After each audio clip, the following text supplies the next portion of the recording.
Selamat pagi, Shalom. Perkenalkan terlebih dahulu, saya Yohan Racon Lekosdamika dengan nomor induk mahasiswa 2002 11 1934. Saya salah satu mahasiswa dari Prodi Pendidikan Agama Kristen di Institut Agama Kristen Negeri Palangkaraya. Pada kesempatan kali ini kita akan bersama-sama belajar tentang bertumbuh dan semakin berhikmat. Dan bahan Alkitab yang saya ambil yaitu dari 1 Samuel pasal 3 ayat 19 dan 1 Samuel pasal 2 ayat 26 serta 1 Korintus pasal 3 ayat 1 hingga ayatnya yang ke-9. Jadi di dalam materi nanti kita akan belajar tentang kematangan pribadi dan emosional berdasarkan tokoh Tonya Harding. Dan nanti kita akan membandingkannya dengan salah satu tokoh Alkitab yang bernama Samuel. Pertama-tama kita akan melihat dari kisah tokoh Tonya Harding. Tonya Harding merupakan seorang pemain ice skating terkenal di Amerika Serikat. Ia lahir pada tahun 1970 dan ia sangat dikenal karena ia adalah seorang pemain ice skating ternama di Amerika Serikat. Namun sayangnya, pada tahun 1994,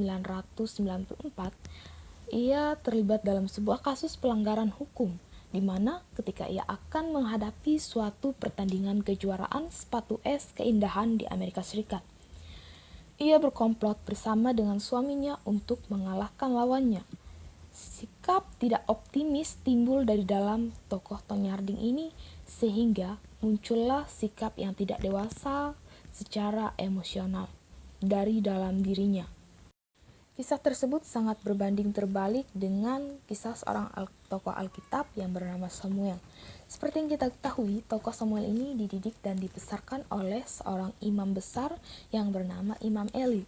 Samuel dibesarkan dengan penuh kasih sayang serta diperkenalkan tentang ajaran dan hukum-hukum Taurat yang berasal dari Allah itu sendiri. Sehingga semakin Samuel ini besar, semakin hidupnya takut, patuh, serta taat akan perintah-perintah Allah. Sehingga semakin Samuel ini besar, semakin juga Allah menyertainya. Dari cerita kedua tokoh tersebut kita dapat belajar untuk menjadi pribadi yang bertumbuh dan semakin berhikmat, terutama dalam hal emosional. Kita harus tetap percaya, patuh dan taat kepada perintah serta larangan-larangan Allah, sehingga kita dapat menjadi contoh dan teladan bagi sesama. Dan kita tidak boleh seperti tokoh Tonya Harding tadi yang mengandalkan segala cara, padahal cara tersebut tidak berkenan di hadapan Allah, karena tokoh Tonya Harding ini tadi tidak mengenal perintah dan larangan-larangan Allah, sehingga ia melakukan cara yang negatif demi menggapai sebuah tujuannya.